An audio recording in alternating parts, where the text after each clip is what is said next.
Hello everyone, this is Mark Leibovit of the Leibovit VR Gold Letter and the Leibovit VR newsletters, and we are posting a video tutorial here this Monday, February 16th for the Leibovit VR Gold Letter, and we're going to cover about a dozen or so situations here to bring you up to speed a little bit, covering all the major markets that we track on the Leibovit VR Gold Letter. So let's get started. Let's look at GLD, which is the Spider Gold Trust.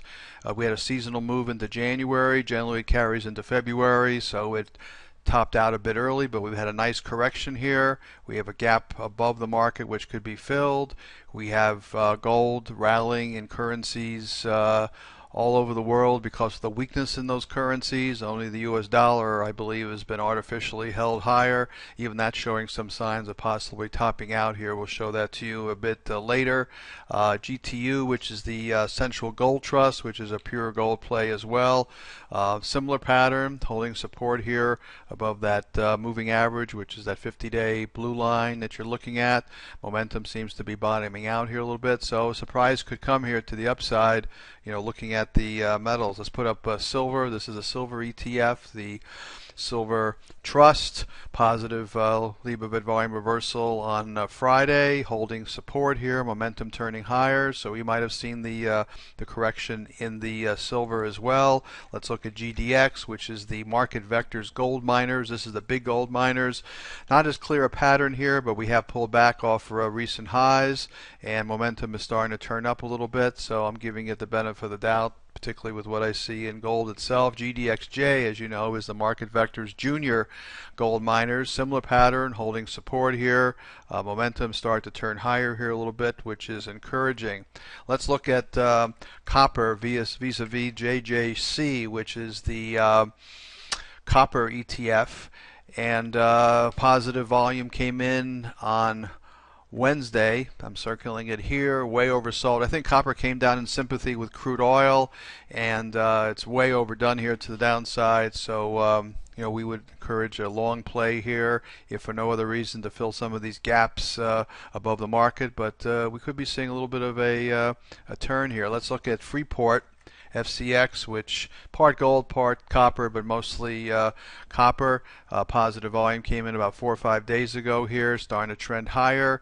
So more evidence is needed to create an uptrend. There's certainly no uptrend here, just trading within a downtrend, but that short-term pattern looks, I think, pretty interesting. Let's look at palladium.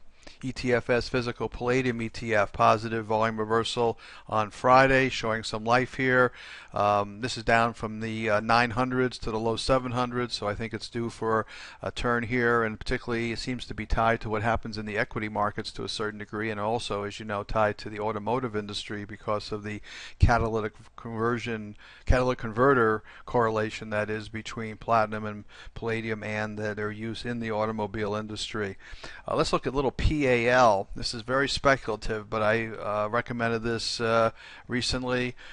And you can see it's had a nice little move here. I mean, let's pull back here and take a look at this stock. This is a wild story, and I'm not telling you fundamentally anything has changed here, but this used to be a $13 stock. It went down to 10 cents, and it's starting to show some accumulation down here. It's starting to rattle. That's a monthly chart you're looking at now. The weekly chart I'm pulling up here, starting to show some life. It starts to move above that blue line, which is a 50-week moving average. It indicates that a bigger bottom could be forming in this very cheap stock. Again, speculation, I guess we could call it, but it used to be a high flyer, and maybe the company is turning around a bit. So it's moving here. So this is a bit of a play for those who are looking for the action. Let's look at SWC, which is Stillwater Mining, acting better. This is, as you know, a palladium and platinum play. Many attribute it more to palladium, starting to show some life here along with the chart I just showed you a moment ago with physical palladium. So this one looks pretty interesting, and I think indeed could trend higher. Let's look at crude oil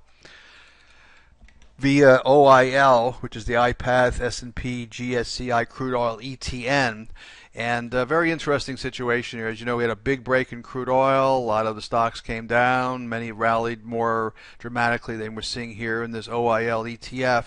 But we have this gap way up here around the 17 area. So there's a lot of room for this to go. And whether it's going to do it now or later in the year, you got to take a serious look at this.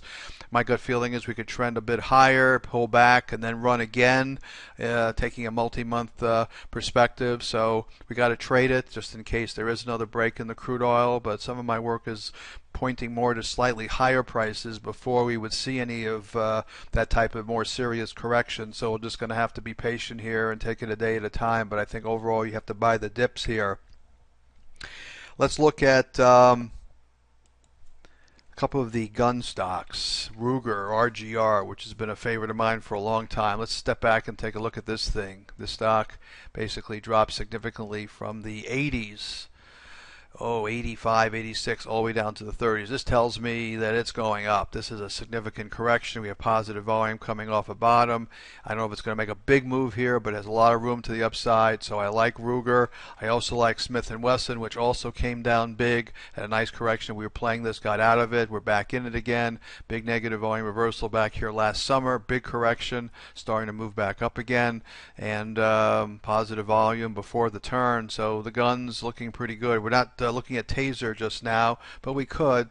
This one had a big run, so I'm sort of waiting and hoping for a bit of a pullback here. Taser's another way to play the self-defense situation, and it was just going to become more significant, I believe, in the years ahead. So we're going to have to perhaps just bite the bullet and jump in here. But we did trade it at VR Trader, and we did catch a little bit of the action here. But I like to see a little bit more of a pullback. But again, we might have to, bite the bullet. Looking at defense stocks as an ETN that we like, ETF, that is the Power Shares Aerospace and Defense ETF, went into new highs on Friday here. And with what's going on in the world, you may want to have a core position in some of the defense play. So this is definitely one you want to keep on your monitor list. And finally, we're going to look at the US dollar via UUP, which is the long ETF for the dollar. And my interpretation of this chart is that the US dollar is topping out here a little bit and is probably due for a pullback. And if you look at the UDN, which is the inverse ETF for the US dollar, definitely looks like a little bottoming pattern here to me with positive arm coming in. So if the US dollar starts to back off, that could be good for commodities across the board, though I have told you that I'm not tying them inversely. I always like to look at markets independently, and I don't necessarily assume that because you have a strong dollar, you're going to have weak gold. In fact, if you look at this rally in GLD, it was actually occurring along with a strong dollar. So, you can't look at these on an inverse basis by any stretch, and that's just, part and parcel to the nature of the market. So anyway, thank you for checking in, and we'll catch you on our next written update or video updates. Mark Leibovit here at the Leibovit VR Gold Letter. Have a pleasant day.